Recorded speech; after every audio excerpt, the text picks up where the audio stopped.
Chapter 44, Bounty. What kind of lowland? Jiang Ran wasn't sure if this was the type of plant she knew about. The rootstock of this thing was very similar to the rootstock of a plant called white Heye.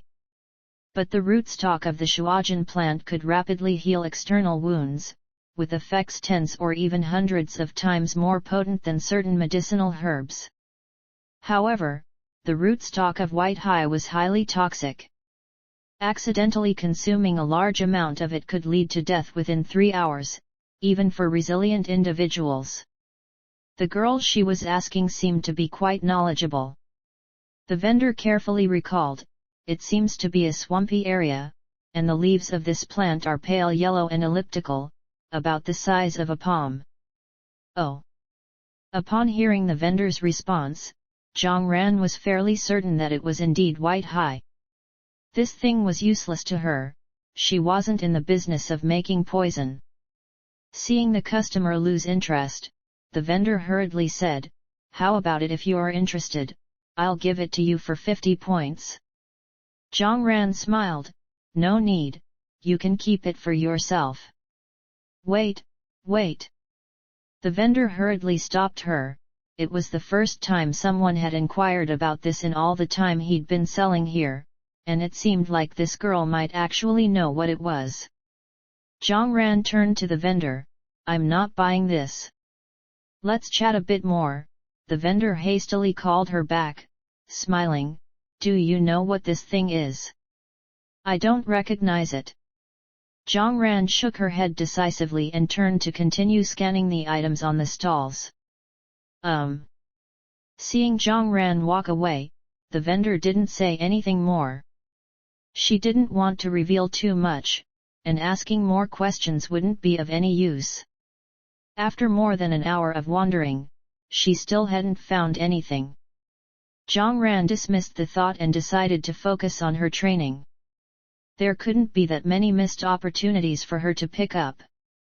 With such high temperatures, both plants and animals struggled to survive.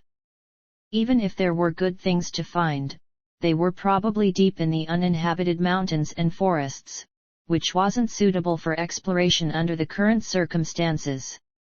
In the following days, Jiang Ran settled into a routine life. Out of the 24 hours in a day, she spent 15 hours practicing.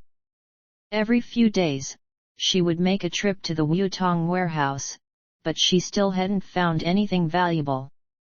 On this day, as usual, after having breakfast, Jiang Ran headed to the basement. There seemed to be more street vendors these days, making the basement even livelier. However, they were all selling points, and the vendors who exchanged food for points had suddenly disappeared. Jiang Ran focused on catching up on sleep training, while others chatted and gossiped. "Hey, haven't seen that little girl from that family for a couple of days." The person beside her glanced at an elderly person who was comforting a child and whispered, "She sold the girl to the lady next door in the adjacent district." "What? That lady is one who provides services for the underground nightlife." The crowd was amazed. "That's really heartless. That young girl is going to suffer a lot. Times are tough." Ever since those outsiders came into the city, the prices in the safe zone have skyrocketed. Food, water, electricity, everything has become more expensive. But wages keep getting lower. Half a month ago, 1 point could buy a pound of rice at the official store. Then it went up to 2 points per pound. Yesterday when I went to buy rice, 1 pound of white rice was actually 4 points. My goodness, that high. It's fine if water, electricity, and gas prices rise, we can use less, but if food prices rise, people will starve.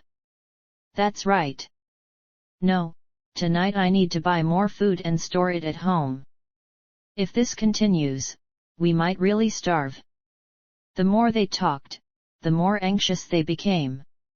They had the protection of the safe zone, and while life was tough, it was still relatively stable. But as the population increased, Coupled with food spoilage due to the high temperatures, the pressure on the safe zone was growing. Shortages of resources were just a matter of time, but Jiang Ran didn't expect it to happen so quickly. Subsequently, the situation became even more serious. The underground basement was filled with lamentations during the day, and people even started asking Jiang Ran for help.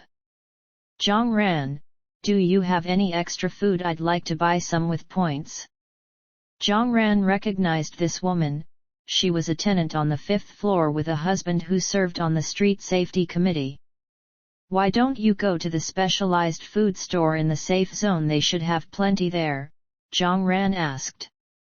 The woman shook her head. "The stores have imposed limits on purchases, and most of the supplies that are released are being bought up by insiders. We can't get anything." Someone else interjected, "Prices went up again yesterday. It's 5 points for a pound of rice now, and the black market doubled to 10 points per pound." Looking at the people around her, all focused on this conversation, eyes filled with hope and greed, they were about to rush forward. Jiang Ran turned her attention back to the despondent woman in front of her and declined, "I'm sorry, I don't have extra food." Sigh. The woman left dejectedly, and others also looked away with regret. At noon, Jiang Ran had a bowl of porridge. Many people were still holding back from eating, fearing that if she ate too well, she'd become a target. Seeing that Jiang Ran was only having a bowl of porridge, others felt more balanced. At this moment, Tian Ren walked over and whispered to Jiang Ran, "Ran, there's an opportunity to earn resources. Are you interested?" "What kind of opportunity?" Jiang Ran was curious. With resources being so scarce now, the officials of the safe zone should be busy negotiating with the wealthy people. After all, they held a vast amount of resources, and before the temperature dropped, this was the only quick and substantial way to obtain resources. After looking around at the people, Tian Ren whispered, "The information I received is that one of the wealthy individuals who supplies the base with water had their private farmland invaded by evolved creatures. They're offering a reward to anyone who can deal with these creatures. They're offering 1,000 pounds of food and 10,000 points." Jiang Ran raised an eyebrow. If they're willing to offer such a high price, those creatures must be tough to handle. It's probably a dangerous mission. Do they have pictures of these evolved creatures? Until her rebirth, the provincial city safe zone still existed. These invasive evolved creatures should have only been minor nuisances. She wasn't sure if the military would intervene. "We do." Tian Ren took out his phone and showed Jiang Ran a few pictures from his album. The screen displayed a creature about the size of a 2-month-old puppy, lying on black soil and munching on tender green leaves. It looked somewhat like an enlarged caterpillar. Seeing this creature, Jiang Ran instantly lost interest. She had plenty of resources, why take unnecessary risks? Tian Ren wanted to earn the referral fee, so he flipped through a few more pictures. "Ran, do you want to take on this mission? Be cautious, it should be manageable for you." "Hat. You're an early bird for sure when it comes to self-interest." "Wait." Jiang Ran was about to refuse, but then she noticed a corner of the last picture where a fluorescent glow was flickering. "What is this?" She snatched the phone from Tian Ren and zoomed in on the glowing area. When she saw the glowing creature, she nearly jumped with excitement. Firestone glowworm. It was actually the firestone glowworm. Jiang Ran was overjoyed, but she quickly composed herself. She couldn't reveal her emotions.